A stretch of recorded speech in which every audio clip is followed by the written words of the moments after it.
Arriving at Dr. Bernardo's home at Fulford Heath, Abingdon, Paulette Goddard delivers in person the first of a large number of food parcels for needy British children. CARE, meaning Cooperative for American Remittances to Europe, have now attained a rate of 10,000 parcels a week to the United Kingdom alone. Miss Goddard and her husband, Burgess Meredith, hit on this idea of raising funds in America by means of radio appeals for gifts of food to 15 European countries. She spent some time with the children at the Bernardo home, and I hope she got a real thrill out of seeing the happy results of her very generous plan.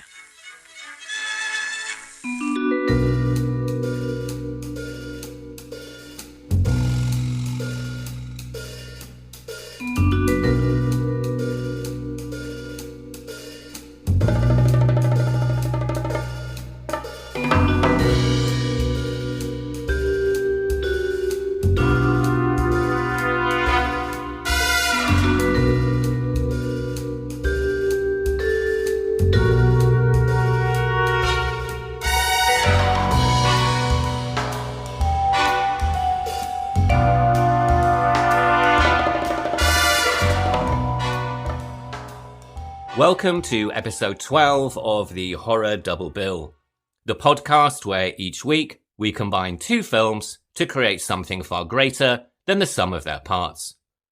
I'm Craig Johnson, and this week we are exploring the horrors of the old dark house and the enduring influence of its many tropes on horror cinema. First up this week is The Cat and the Canary from 1939, a horror comedy starring Bob Hope, Paulette Goddard, George Zucco, and Gail Sondergaard. Then we head back to Spain for The Corruption of Chris Miller, a very twisted psychological thriller from 1973, starring Jean Seberg, Marisol, and Barry Stokes. Both of these movies explore the familiar tropes of the old dark house movie: isolated settings, hidden jewelry, threatened heroines, power outages, and deranged killers. But while the first takes a lighter, more meta-commentary and comedic approach, the second leans into something much darker and psychosexual. Along the way, we'll be discussing the origins of the subgenre, and also the career of Juan Antonio Bardem, and taking a closer look at the lives and careers of Gail Sondergaard, Paulette Goddard, Marisol, and Jean Seberg, four actresses whose lives were shaped in very different ways by state surveillance, government oppression, and the systemic abuse of power. Before I continue though, as always, here are the main sources that I've used for this week's episode, all of which will be listed in the show notes. For the introduction and the discussion on the films The Bat and The Cat and the Canary, I have referred to the book American Gothic, 6 Decades of Classic Horror Cinema by Jonathan Rigby. I've also referred to the websites silentfilm.org, charliechaplin.com, the LADailyMirror.com, and the website Broadcast 41, Women and the Anti-Communist Blacklist. I've also referred to an interview by Dick Cavett given by Gail Sondergaard that you can find on YouTube. And for The Corruption of Chris Miller, I've referred to articles about Juan Antonio Bardem in The Guardian, an interview with Juan Antonio Bardem on the Vinegar Syndrome Blu-ray release of the film, the book Euro Gothic, Classics of Continental Cinema by Jonathan Rigby, articles on Jean Seberg in the Washington Post and The Guardian, and articles about Marisol on PicataMagazine.com and El Diario España.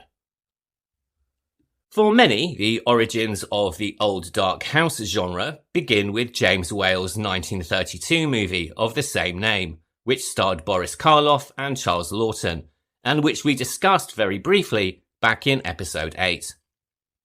This was based on a 1927 novel called Benighted by the writer J.B. Priestley, an English novelist and playwright who is probably best known today for his stage play An Inspector Calls. While this film certainly cemented the tropes of the storm-lashed mansion with its flickering candles, elongated shadows, and a menace in the attic or cellar, the origins can be found in a novel written 2 decades earlier. This was the book The Circular Staircase by Mary Roberts Reinhardt, which was published in 1908. And despite the similarities in name, this is not the same story as The Spiral Staircase, although that too is an example of old dark house horror, and one that we touched on very briefly back in episode 2. The Circular Staircase was Reinhardt's debut novel, and while you may not be 100% familiar with her name, she is a lot more influential than you might first think. She has often been called the American Agatha Christie, which, on reflection, seems a little bit unfair as she was published over a decade before Christie's debut novel hit the bookshelves. Born in 1876 in Pennsylvania, she originally trained as a nurse, but turned to writing when her husband's investments were wiped out in a stock market crash. This is actually the second time this series we've talked about somebody becoming a writer as a route out of financial hardship, which seems pretty impossible to imagine today, and I'm sure that many of my writer friends would probably agree with me. But times and the publishing industry were clearly very different back in those days, and this move led to one of the most influential mystery writing careers in American history, and also laid the groundwork for the classic suspense novel. Reinhardt is erroneously believed to be the writer who created the stereotype of the butler did it, which isn't exactly true, but she did create what is referred to as the had I but known narrative. This is where a first-person narrator hints at future regrets or future danger, with lines along the line of, "Had I but known what the night would bring, I would never have agreed to spend the night in Bloodbath Manor," or something like that, anyway. Her protagonists were often older women, such as widows, aunts or housekeepers, who noticed what other people didn't and trusted their instincts. And again, this was long before the creation of Agatha Christie's Miss Marple, whose first story was published in 1927. But in my opinion, her lasting legacy is the creation of the old dark house mystery, something that has gone on to influence everything from the slasher movie to Scooby-Doo and even Ridley Scott's Alien, which is essentially just an old dark house story set aboard a spaceship.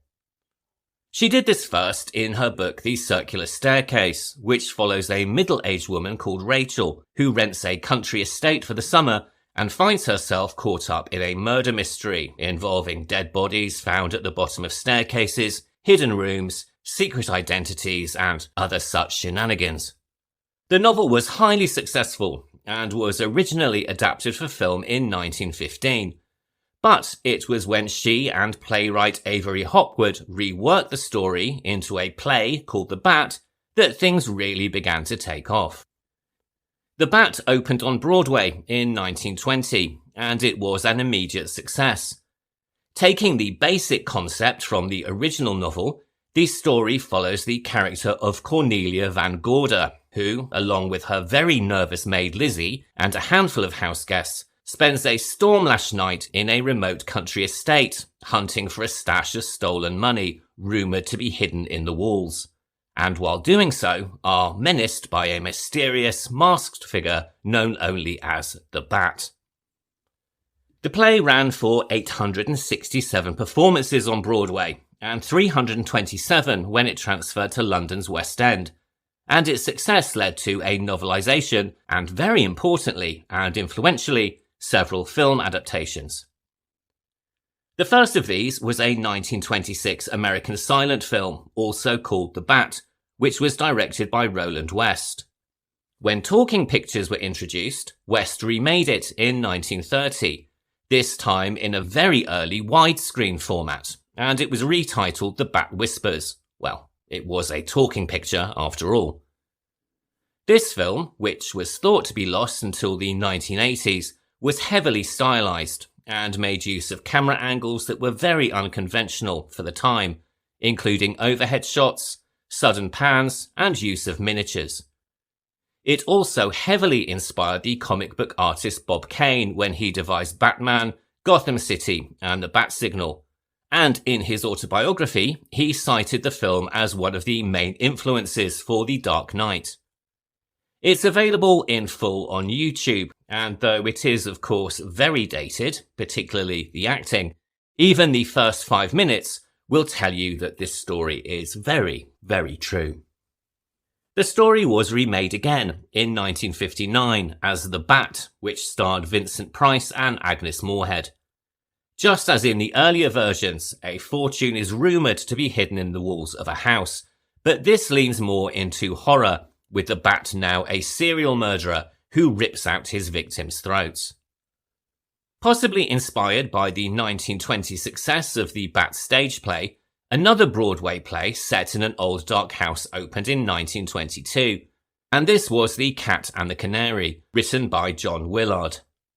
Set in a gloomy and isolated mansion on the banks of the Hudson River, the plot revolves around the reading of an eccentric's will 20 years after his death, with his surviving relatives summoned to his decaying mansion at midnight. The heroine of the story, Annabelle West, is named as the sole heir, but as there is a rumoured streak of insanity in the family, in order to inherit she must first be proven sane. And across the rest of this story, tension begins to mount as other members of the family begin to question her mental state, and a number of mysterious events unfold, possibly with the intent of driving her mad or completely finishing her off altogether. As the night goes on, family members vanish, secret passages are revealed, and a lurking presence known only as quote-unquote the cat begins to stalk the house. Like The Bat before it, this too became a smash hit and ran for 349 performances, and much like The Bat, its success on stage soon attracted Hollywood's attention. The first film version was released in 1927, directed by the German filmmaker Paul Laney for Universal Pictures. While the original play balanced mystery with moments of dark humour, the film version leaned far more heavily into horror. Director Laney, who was fresh from the world of German Expressionism, brought with him its distinct visual sensibility, angular shadows, dramatic lighting, and elaborate camera movements. And these would help define Universal Studios' horror aesthetic for years to come. In fact, his work on The Cat and the Canary is often credited with establishing the look and feel of the classic Universal horror cycle that followed. James Whale, who would go on to direct Frankenstein in 1931 and The Old Dark House in 1932, was particularly impressed by the film, and you can certainly see its influence in his work. Laney's direction turned what could have been a standard haunted house movie into something far more atmospheric, and it didn't go unnoticed, with the New York Times saying that it was the first time that a mystery melodrama had been lifted into the realms of art.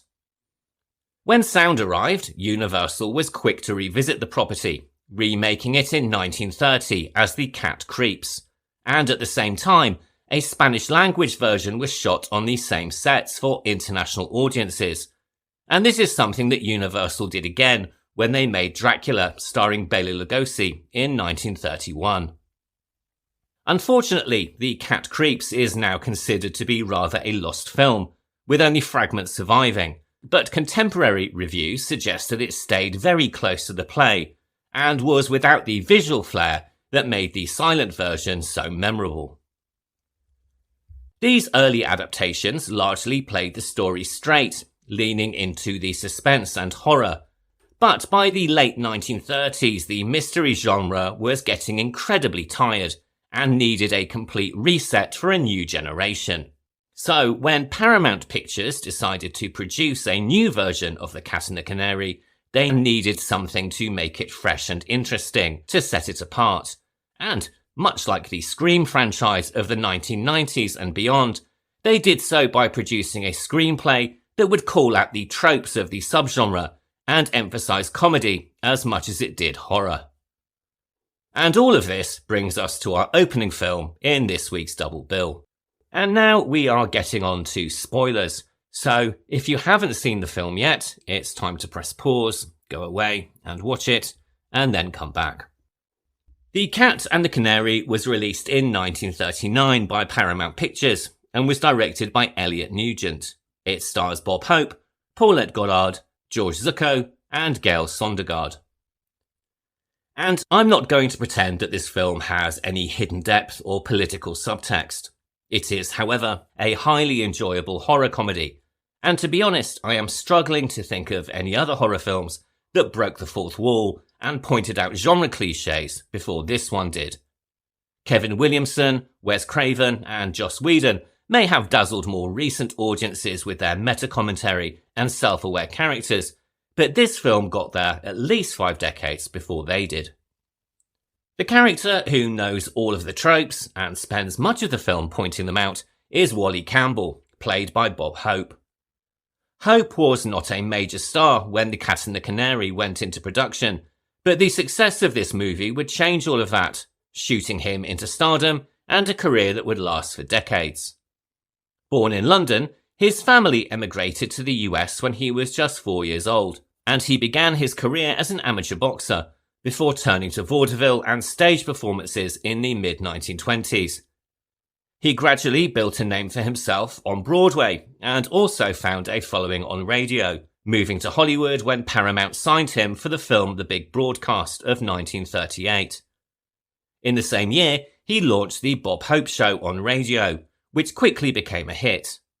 Known for his fast-paced wit and sharp repartee, Paramount saw a huge amount of potential in casting him as a leading man. The Cat and the Canary offered the perfect vehicle to showcase both his screen presence and his comedic timing.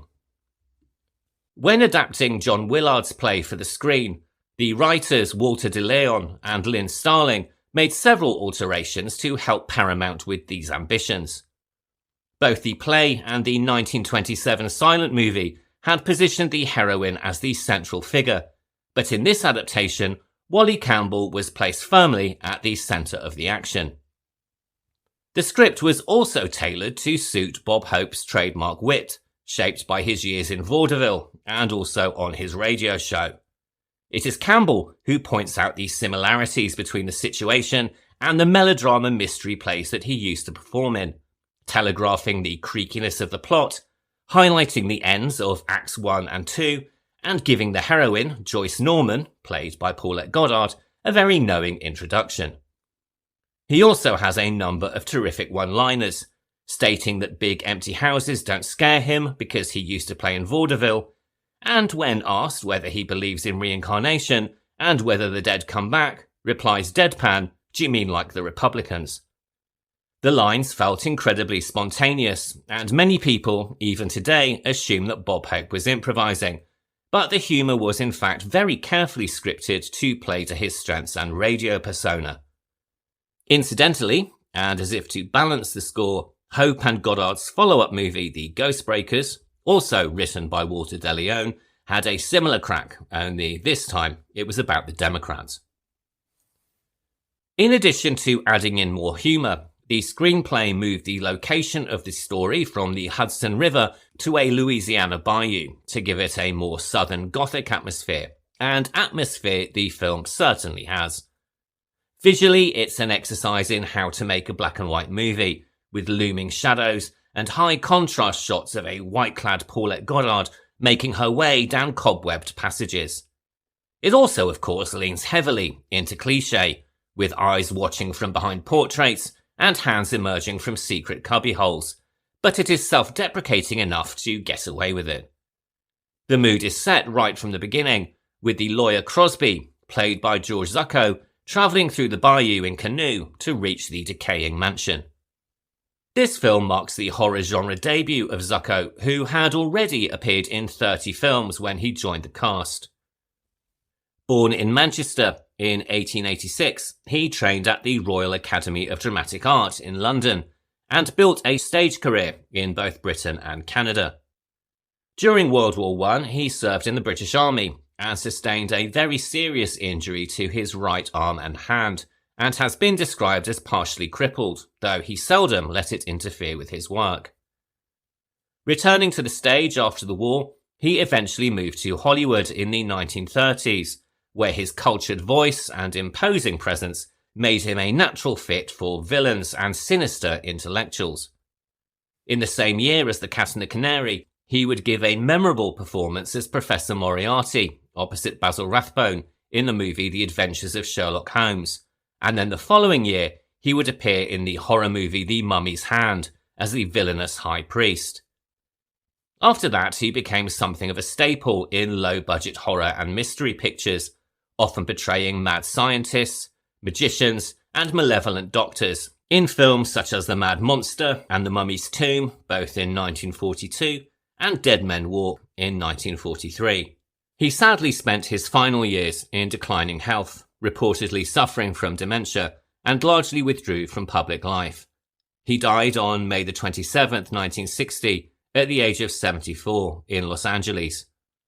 Though never really a household name, he remains a very cherished figure in the world of classic horror, a consummate supporting actor who imbued even the most outrageous roles with conviction, intelligence, and a quiet, chilling screen presence. In this film, he plays against type as a good guy for once, though sadly doesn't really see out the end of Act 2, as he is pulled into a secret passageway, rather remarkably, making no noise whatsoever, and murdered by the killer known as the Cat. Interestingly, he is joined on screen in the opening of the film by another actor who would go up against Basil Rathbone's detective, only this time in the 1944 movie Sherlock Holmes and the Spider-Woman. This is Gail Sondergaard, who plays the spiritualist housekeeper Miss Lou. And I'm going to take a slight detour to discuss Sondergaard here, as she isn't as well remembered these days as she should be. She was born in 1899 to Danish-American parents and named Edith Holm Sondergaard. She trained in theatre at the University of Minnesota and then joined the New York Theatre Guild in 1928, quickly earning a reputation as a serious dramatic actor on Broadway. She married Herbert J. Biberman, the manager of the Theatre Guild and a writer, in 1930, and when he moved to Hollywood to find work, she rather reluctantly joined him, though she had no intention of working in film, preferring to stick to stage work. However, her mind was changed by the director Mervyn LeRoy, who cast her in his 1936 movie Antony Adverse, opposite Frederick March and Olivia de Havilland, and this role was one for which she won the first ever Best Supporting Actress Oscar, so not a bad start in cinema really. LeRoy would go on to direct The Wizard of Oz in 1939, and originally wanted Sondergaard to play the Wicked Witch of the West, with the original concept that the witch would be a rather glamorous and beautiful woman. There are a number of test shots available online of Sondergaard in the original concept costume. However, the studio wanted the witch to be more traditional, in other words uglier, and this was not how Sondergaard wanted to play her. In later interviews, she explained that while she may have made a career playing villainous characters, she always thought it was more interesting to hide their villainy beneath a veneer of glamour, and she did not want to play the Wicked Witch as quote-unquote ugly. She therefore passed on the role, and it of course then went to Margaret Hamilton, who made the part her own. Throughout the late 1930s and early 1940s, Sondergaard was often typecast as a scheming villain, a sinister matriarch, or a mysterious foreign countess, which, in fairness, she played with great relish, particularly her role as Adria Spedding, the Spider-Woman, opposite Basil Rathbone's Sherlock Holmes. Universal obviously thought so too, as they tried to develop her as a villain in a spin-off series, beginning with the movie The Spider-Woman Strikes Back, although, strangely enough, despite the title, she played a character with a completely different name, and the film has no relation to the Holmes story at all. Working alongside the actor Rondo Hatton, who had played the villainous Hoxton Creeper in Sherlock Holmes and the Pearl of Death, she played the magnificently named Zenobia Dollard, who grows carnivorous plants that she feeds with the blood of her housekeepers. The film is, by all accounts, not very good, and Sondergaard herself said she was embarrassed by it, until friends told her in later years that it was being celebrated as a piece of high camp, and then, encouraged to watch it again, declared that she wasn't as bad in it as she had believed she had been. Unfortunately though, at around about this time, Cold War paranoia and the bullying tactics of Senator Joe McCarthy and the House Un-American Activities Committee would rear their very ugly head, with both Sondergaard and her husband set firmly in their sights. The reason for this was their financial support of the Loyalists in Spain during the Spanish Civil War, and their following support of orphans in Spain during the Franco dictatorship, as well as their outspoken criticism of fascism and McCarthyism, their belief in freedom of speech, and their support of the equal rights movement. We talked about the House Un-American Activities Committee briefly back in episode 2 when we discussed the actress Margot, but it's probably worth mentioning here again. Originally formed in the 1930s, the HUAC gained notoriety in the late 1940s for its aggressive investigations into alleged communist influence in Hollywood. Writers, actors, and directors were summoned before Congress, asked to name names, and pressured to confess to past associations, either real or imagined.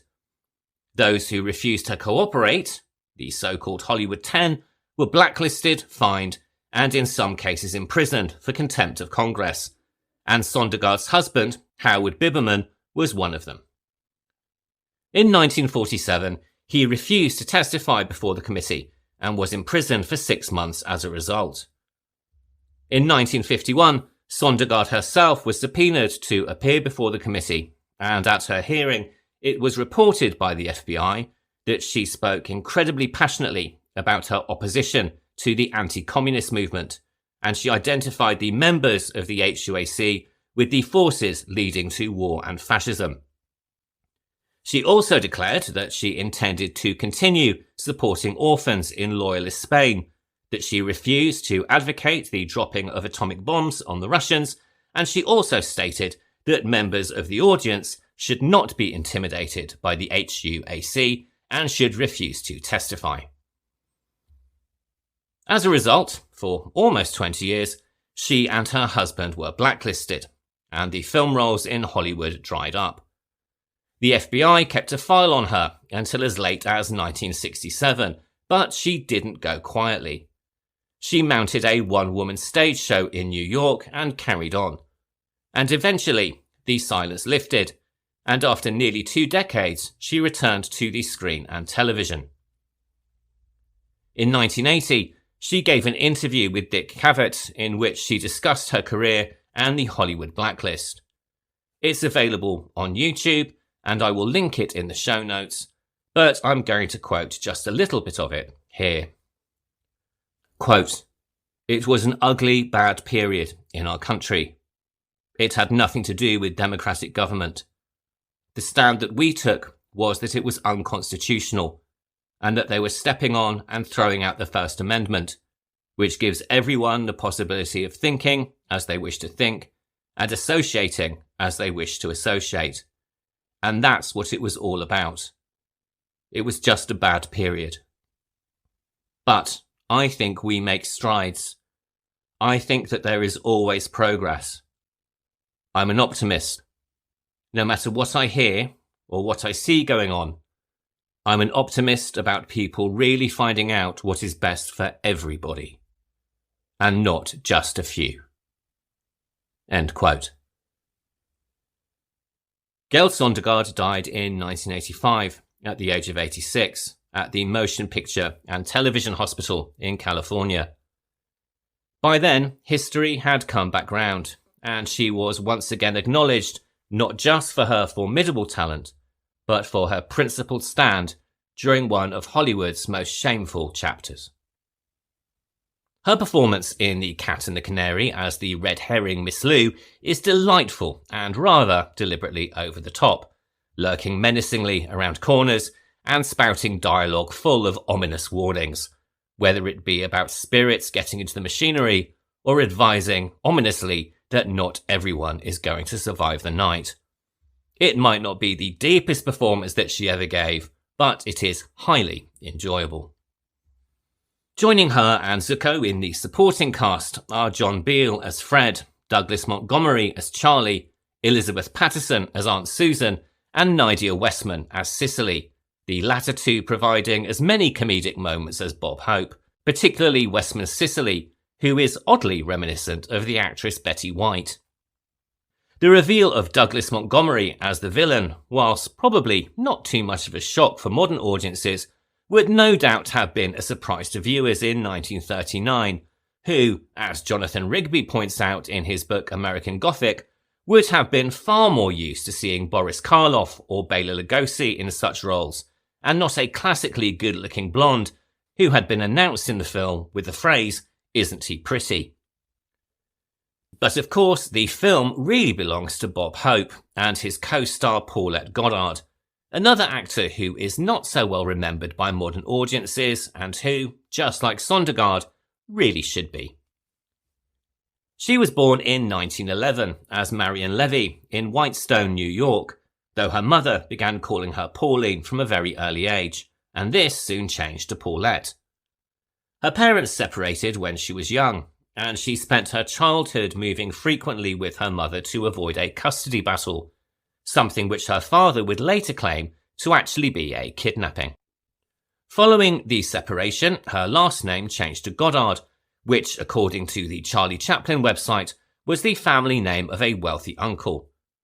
As a teenager, she worked as a fashion model, before stepping onto the Broadway stage as a Ziegfeld girl at just 16.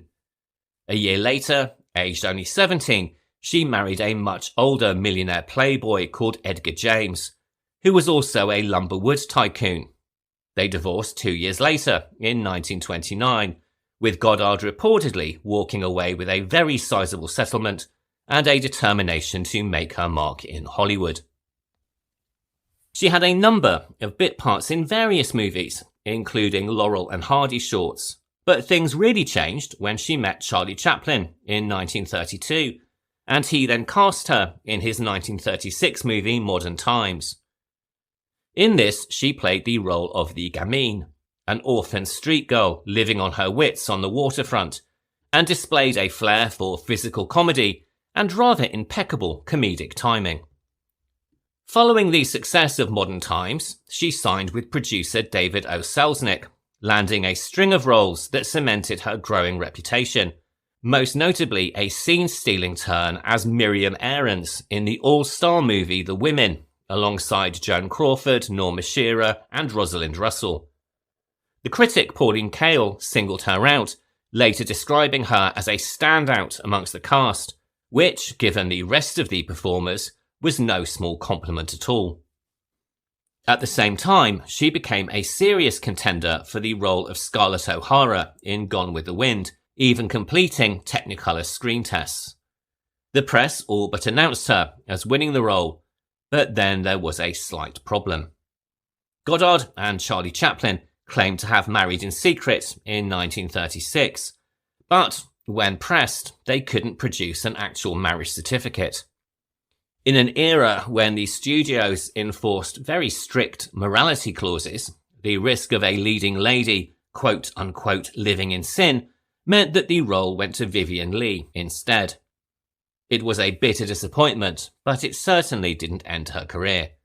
The same year she made The Cat and the Canary, proving herself an incredible screen presence, and impressing director Elliot Nugent with her vocal ability, as he explained in the press book.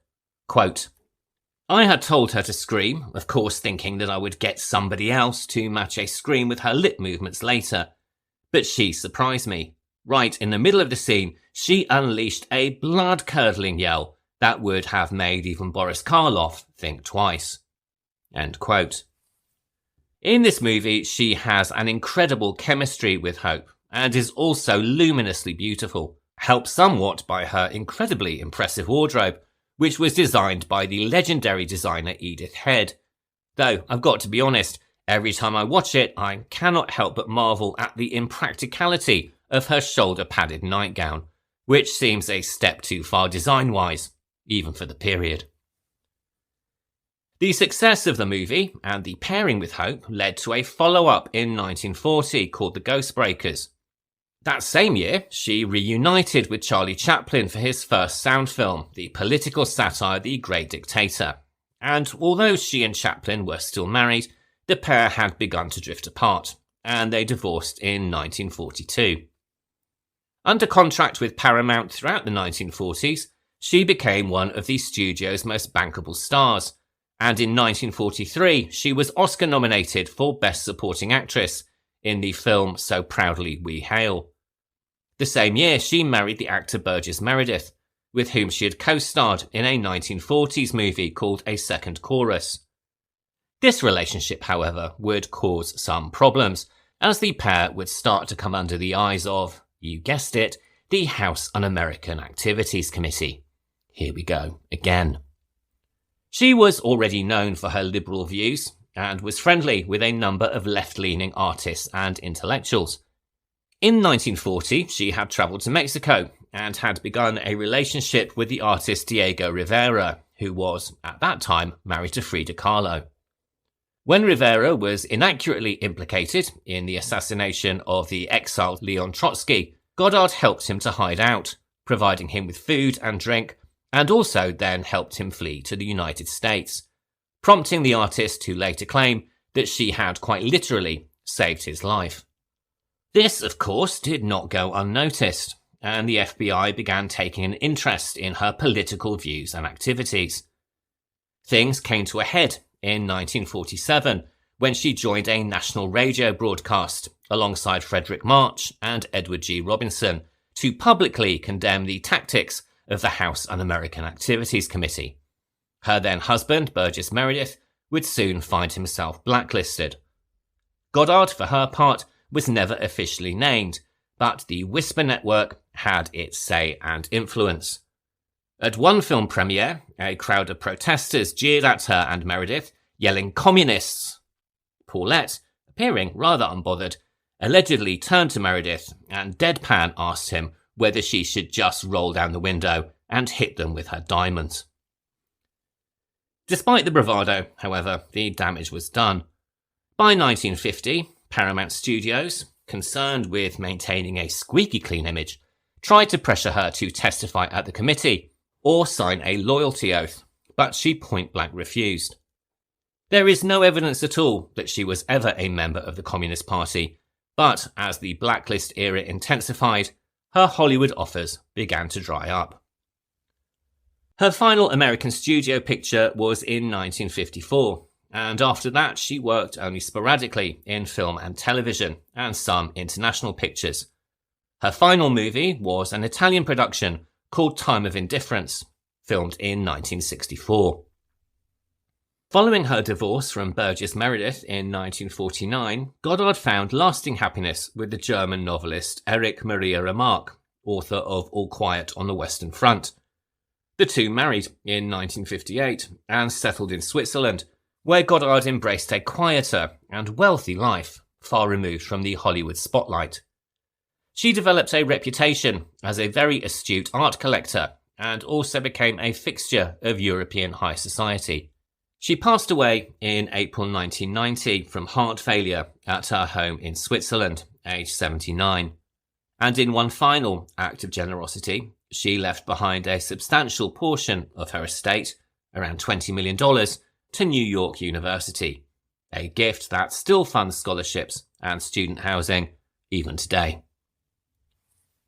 Released by Paramount on November the 10th, 1939, The Cat and the Canary arrived in the middle of what is now regarded as one of Hollywood's most prestigious years, which included Gone with the Wind, that had nearly starred Paulette Goddard, and The Wizard of Oz, that had nearly starred Gail Sondergaard. The film received very favourable reviews, with critics such as the New York Times noting its refreshing and comedic retelling of a tired genre, saying, quote, "Since mystery melodramas laid in old dark houses are mostly nonsense anyway, Paramount has had the wit and wisdom to produce a nonsense edition of John Willard's old shocker, The Cat and the Canary. Streamlined, screamlined, and played to the hilt for comedy, this new version is more harebrained than hair-raising, which is as it should be." End quote. The film was very well received by audiences, and, as mentioned, it propelled both Bob Hope and Paulette Goddard into stardom. Today, it's rightly considered to be a classic of its era. A far less successful remake appeared in 1978, which was reimagined as a kind of Agatha Christie-style period drama starring Carol Linley, James Fox and Honor Blackman. But for me, the 1939 version remains definitive, not least because of the way it anticipates the self-referential, meta-horror sensibilities that would come to dominate the horror genre in the 1990s, and which are still being retooled and rebooted even today.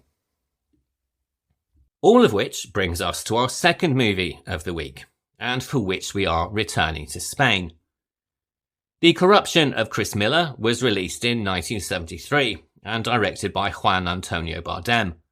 It stars Jean Seberg, Marisol and Barry Stokes. This movie was produced at the peak of the golden age of Spanish horror, a period that we covered fairly extensively back in episode 1. As listeners of that episode will remember, following the Spanish Civil War, the Franco regime controlled cinema production as an instrument of state propaganda. Juan Antonio Bardem, the director of this movie, and also, incidentally, the uncle of actor Javier Bardem, was one of the directors who tried to push against this oppression, a path of resistance that would lead to heavy censorship of his work and also a period of imprisonment. He was born in Madrid in 1922 and his parents were actors, but instead of following them into the creative professions, he studied to become an agricultural engineer. However, in 1946, he was assigned to the cinema division of the Ministry of Agriculture, which started his film career. The following year, he enrolled at the Spanish Institute of Cinema Research and Experimentation, but he never received his final diploma, saying in later interviews that he didn't take it seriously, and he was not a very disciplined student. By this time, though, he was also a member of the Communist Party, having joined in 1943, so it is also possible that this played some part in that decision. Fortunately for Bardem, although his membership was widely discussed, there was no actual evidence that the authorities could act on.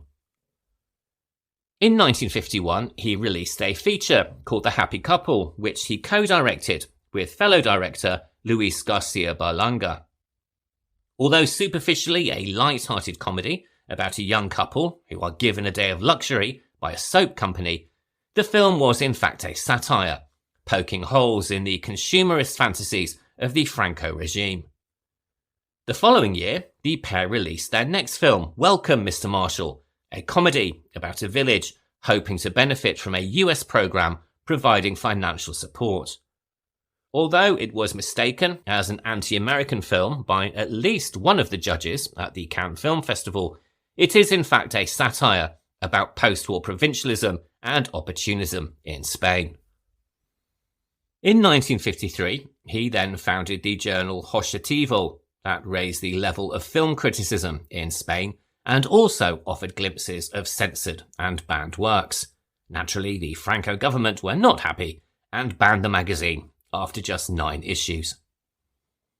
Then, in 1955, he made what is probably his most celebrated film, entitled Death of a Cyclist. This tells the story of a wealthy professor and his mistress who run down a cyclist and, fearing a scandal, leave him to die. The intent behind this movie was to depict the divide between Madrid's privileged elite and its working class, though the film censors forced him to tack on a moral ending in which the woman in the couple is punished. The same year, he declared at a conference that Spanish cinema was, quote, politically useless, socially dishonest, intellectually void, aesthetically hideous, and industrially decrepit, end quote. As you can imagine, the Franco regime were not particularly happy with him, and he was imprisoned while shooting his next film, Calais Mayor, in 1956, and he was still in jail when Death of a Cyclist won the Cannes Critic Prize at the film festival. This led to Death of a Cyclist becoming the first Spanish film to receive wide international distribution, and this recognition led to a not insignificant amount of international pressure for his release from prison, and the Franco government finally relented. Calais Mayor, completed shortly after his release from prison, depicts a very bleak provincial town where a group of layabouts cruelly prank a lonely spinster, painting a stifling portrait of Spanish small-town life and gender roles. These are themes that would echo throughout Bardem's career, and that we will also see in The Corruption of Chris Miller. His next project was entitled The Reapers, and aimed to depict rural life with similar honesty, but it was heavily censored and then re-edited, finally emerging in 1958 as a film called Vengeance. This did not get as strong a reception as his earlier films, and that was no doubt due to the government interference in post-production. That same year, he and others formed a production company and invited Luis Buñuel back to Spain after nearly 3 decades in exile in the US and Mexico. Buñuel's resulting film, Viridiana, in 1961, rather miraculously passed the Spanish censors on paper, but was banned outright by the Franco government once it was completed. Bardem's production company was shut down soon after. These battles quite naturally took their toll, and whilst Bardem continued to work in Spain and on international co-productions in Italy, France and Argentina, he was often working under incredible pressure, with one eye on the censor. Among his bigger budget projects were The Uninhibited in 1965, which starred James Mason, and The Mysterious Island of Captain Nemo in 1973, which starred Omar Sharif. And in the same year, he of course released The Corruption of Chris Miller, an entry into the Spanish fantaterror genre that was inspired by the success of the Italian giallo. And here we are going to get into spoilers, and as this is a murder mystery of sorts, I would highly suggest watching the film before progressing. At the time of recording, there are copies of this admittedly hard to locate movie on YouTube and Dailymotion, so I strongly recommend hitting pause and then returning after watching. And as well as a spoiler warning, I'd like to give a trigger warning for the rest of this episode. In discussing the lives of Marisol and Jean Seberg, I will be talking about assault and suicide. And if you'd rather not hear about those topics, it's probably an idea to press stop now and rejoin us next week. If you've listened to episode 1 of the series, you will remember that many Spanish critics of the period were not fans of the wildly popular Spanish horror movie boom, and they were not particularly impressed by Bardem's move in this direction. But while this film is indeed a giallo-inspired thriller and has some rather astonishing scenes of violence, it is also about sexual politics, the corrupting role of the family unit, and, in its ultimate reveal of the killer, the decaying upper classes and the gap between the elite and the working class. The film centres on 2 women, the titular Chris Miller, played by the former child actress Marisol, and her stepmother, played by the American actress Jean Seberg. The 2 live in uneasy isolation in a remote country house, and their tense relationship is upended by the arrival of a very mysterious and charismatic drifter, which happens just as a string of brutal murders are gripping the surrounding area. While the film does indeed draw clear inspiration from the Italian giallo of the period in the way that it blends sexual tension, violence and mystery, it is also infused with a very disturbing psychological undercurrent. Stepmother Ruth is in fact playing a very long and twisted game of revenge on Chris's father by morally undermining his daughter, the corruption of the film's title. This is quite a startling revelation on first viewing, and elevates the movie far above the conventional slasher that we first expected to be. In fact, it pushes it into psychosexual territory, turning it into a film that is as much about mind games as it is about murder. The film was intended to be the coming-of-age movie of Spanish child star Marisol, who had been discovered at the age of 10, and who had been deliberately promoted by the Franco regime as a symbol of national innocence and optimism. By her teenage years, she had made over 20 films, sold millions of records, and become arguably Spain's first true teen idol. But, as is so often the case, a very different story lay underneath the stardom. In later interviews, she opened up about the trauma she experienced during her years as a child star, saying that she felt as if she had been kidnapped by the studio system that managed her career, and describing how fame had stripped her of a normal childhood. She was not allowed to play with other children, and was forced to eliminate her Andalusian accent to appeal to a broader Spanish audience.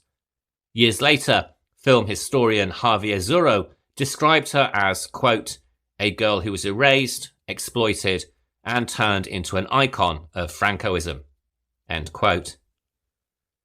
By the late 1960s, she began to distance herself from her child star image, and in 1969 starred in Carola by Day, Carola by Night, which is widely regarded as her first adult role.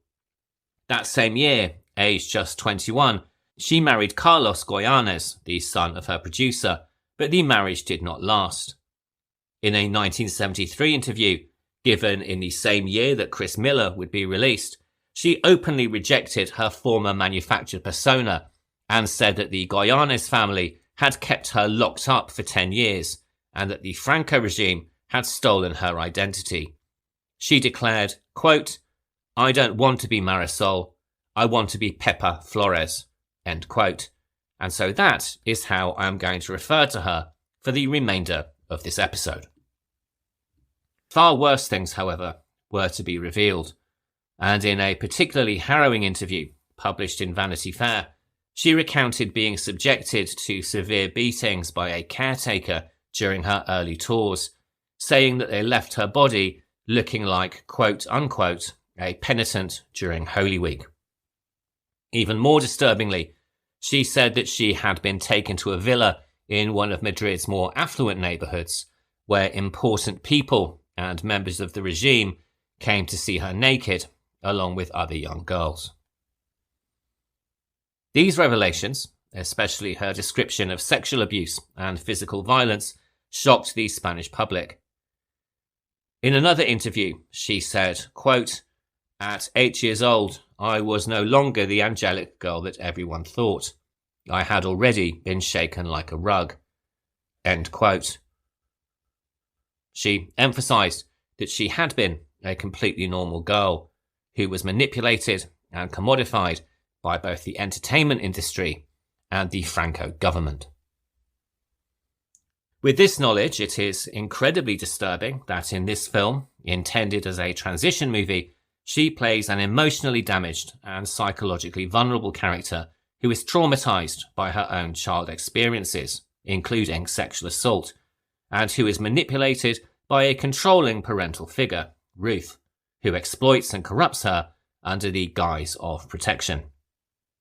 I have no idea whether this parallel was intentional on the part of screenwriter Santiago Moncada, and I found no credible evidence to suggest that he based Chris on Pepper's real-life experiences, but it must be said that the similarities are striking. Originally, Pepper's co-stars were to be Anne Bancroft, best known as Mrs. Robinson in The Graduate, and British actor Malcolm McDowell, who would have been fresh off his role in A Clockwork Orange. For reasons that I've not been able to confirm, neither actor ended up in the film, and their roles were recast.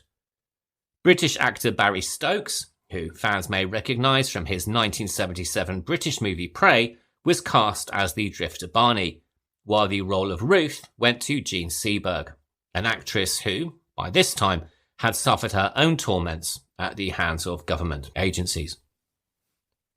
Seberg was born in Marshalltown, Iowa in 1938, and at the age of 17, she was plucked from obscurity by Otto Preminger after a nationwide talent search, beating thousands to star as Joan of Arc in his movie St. Joan in 1957. The film was a critical failure, and the press were particularly cruel to the very young Seberg. She later said, quote, I have two memories of St. Joan. The first was being burned at the stake in the picture, and the second was being burned at the stake by the critics. The latter hurt more.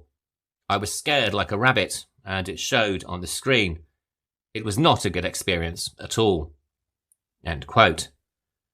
But Preminger cast her again in his film Bonjour Tristesse the following year, and though that film did not perform well in America, it quietly found admirers in Europe.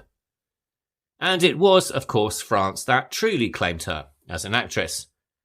In 1960, she starred in Jean-Luc Godard's movie Breathless opposite Jean-Paul Belmondo. It was, of course, a landmark of French New Wave cinema, and Seberg's performance became instantly iconic. Over the following decade, she worked in both European and American cinema, appearing in films such as Lilith, In the French Style, Paint Your Wagon, and Airport. But in later interviews, she admitted that she didn't identify with many of the characters that she played, or indeed the films themselves. But while her screen image was that of the liberated gamine, her private life was far more complex. In the late 1960s, she began supporting civil rights causes, including donations to Native American and Black organisations. She offered financial aid to the Black Panther Party, hosted fundraisers, and was particularly supportive of the Black Panther campaign to bring free breakfast to school children, particularly in underprivileged areas. And this was a campaign that the federal authorities tried to both discredit and derail. In retaliation for her support of the Panthers and other political movements, the FBI placed Seberg under surveillance as part of a covert counterintelligence program. In 1970, they planted a false story about her in the press that she was pregnant by a Black Panther member, trying to humiliate her. The smear was picked up by Newsweek, among other publications, and the stress of the story, combined with the vicious media frenzy that followed, caused her to go into premature labour, and her daughter died 2 days after birth. In what can only be described as a desperate act of truth-telling, she held an open casket funeral so the press could see the child's actual skin colour. She and her then husband Romain Gary sued for libel and won a modest victory in a French court, but the damage was done. After that, she was never the same. Friends and former colleagues recalled that she lived in fear. Her phone was tapped, she suspected that her apartment was bugged, with good reason, and she moved frequently. She reportedly attempted suicide on the anniversary of her daughter's death for several years in a row. Her mental health deteriorated, and she gradually faded from the public eye. She did continue to work, though increasingly in European independent cinema, which is how she came to be cast in The Corruption of Chris Miller. It has been reported that she was perhaps not all that happy to be in a genre picture, and that she was somewhat distant on set. But it has to be said that her performance of Ruth is one of real depth. She is both glacial and steely, as she does everything in her power to gradually destroy her stepdaughter, whilst masking her malicious intent behind a face of compassion. The reveal of her intentions was particularly startling to me when I first saw the movie, as she explains to a shocked Barney that her husband, quote, left me here with his daughter. Sooner or later he'll come back for her, and he'll find her very much changed, and then we'll be even. End quote. The dynamic between Seberg and Flores is central to the film's tension. Both women have been described by one critic as quote-unquote fragile, vulnerable and splendid in their own distinct ways, and the narrative frames their relationship as a psychological duel, one that has no doubt been a constant power struggle. When Barney asks what they do to pass the time, Chris says, quote, Ruth designs, I ride and sunbathe, and for amusement we spy on each other, don't we, Ruth? We wait for someone who never arrives, and we don't know whether we love each other or hate each other. End quote. And that sums up the dynamic far better than I ever could.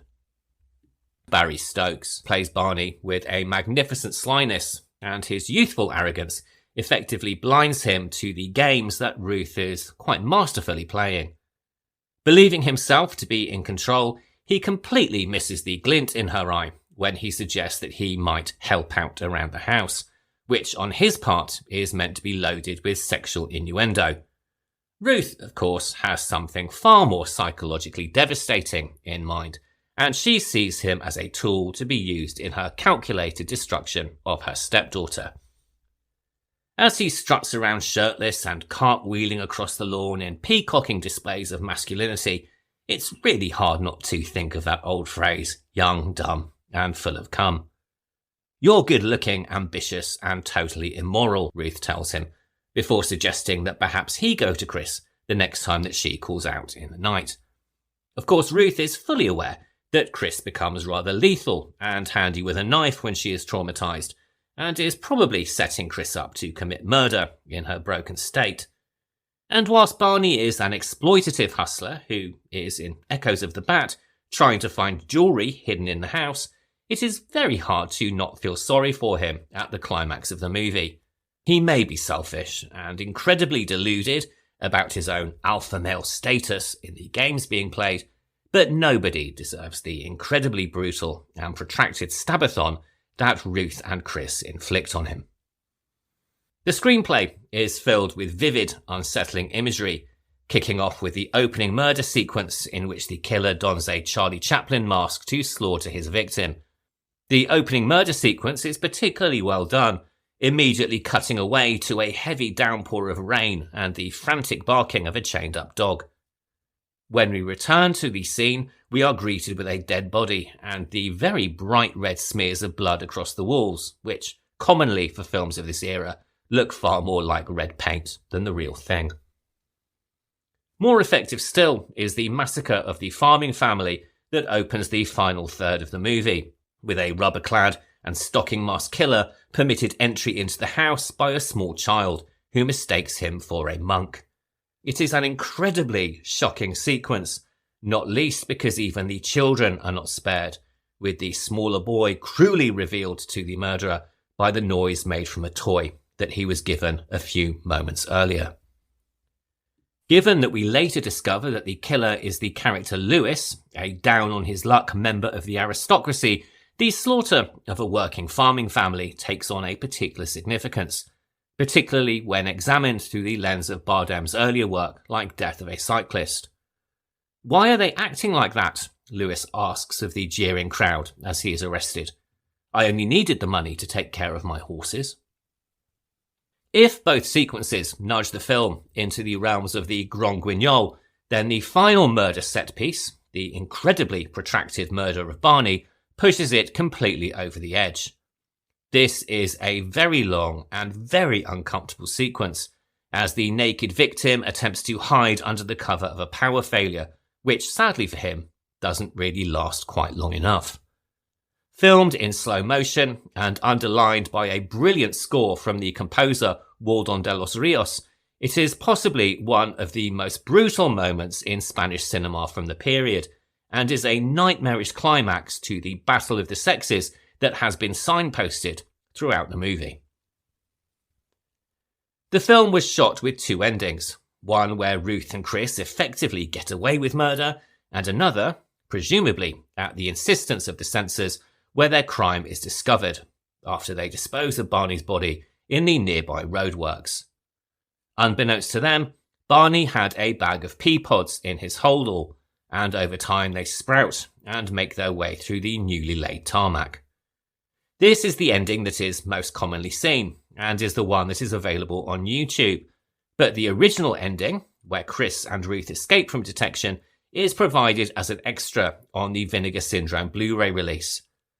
Personally, I am not sure which one I prefer, though admittedly the stop-motion sprouting of the pea pods through the tarmac does raise more of a smile than it does a shudder. The Corruption of Chris Miller premiered in Madrid on the 17th of May 1973. Public interest was considerable. Spanish audiences were eager to see a former child star in a radically different adult role, paired with an international star in a highly provocative thriller. And while that curiosity paid off commercially, with the film selling over 1.23 million tickets across Spain, critics were rather less generous. Many gave the film the cold shoulder, criticising it for failing to rise to the level of high art or make any overt political statement. But as we explored in episode 1, they really weren't that keen on the Fantaterra movement to begin with. Internationally, the film was released a couple of years later and began playing in the US from September 1975. It was marketed very much as a slasher-style thriller and under a variety of titles, including Behind the Shutters and Sisters of Corruption. American audiences, who were unfamiliar with Bardem's cinematic pedigree, largely received it as just another imported B-movie. But some critics were impressed by the film's craftsmanship, with many of them praising the hushed atmospheric stretches and the sudden bursts of violence. Nevertheless, as a horror thriller, it has remained a fairly obscure title, and it never really achieved the significant mainstream success in the US, or indeed elsewhere. It still remains a fairly difficult film to get hold of, which is a shame, as I think it is one of the better ones of its subgenre, including many giallo from Italy. By the time that Spain began its cultural opening after Franco's death in 1975, Juan Antonio Bardem's moment had pretty much passed. The censorship, the arrests, the endless compromises had taken their toll. But his work remains a testament as to what cinema can do, not just entertain, but provoke, challenge, and reflect the society that produces it. In the 1980s and the 1990s, he turned to more academic projects, directing the television films Lorca, The Death of a Poet in 1987 and Young Picasso in 1993. He passed away in 2002 at the age of 80. He was survived by his wife Maria and their 4 children, and his legacy lives on, not just in his films, but in the courage it took to make them. In August 1979, the actress Jean Seberg was found dead in the back seat of her car in Paris. Sleeping pills, a bottle of mineral water, and a suicide note were discovered beside her. She was just 40 years old. The police declared it suicide, though many close to her speculated that someone may have been with her in her final moments and failed to help. Her former husband, Romain Gary, later said that the FBI's repeated attacks had made her psychotic. And indeed, her name was cited in official congressional reports as an example of how the American intelligence agencies had used illegal surveillance to destroy the lives of private citizens. We need to remember that Jean Seberg was not a revolutionary.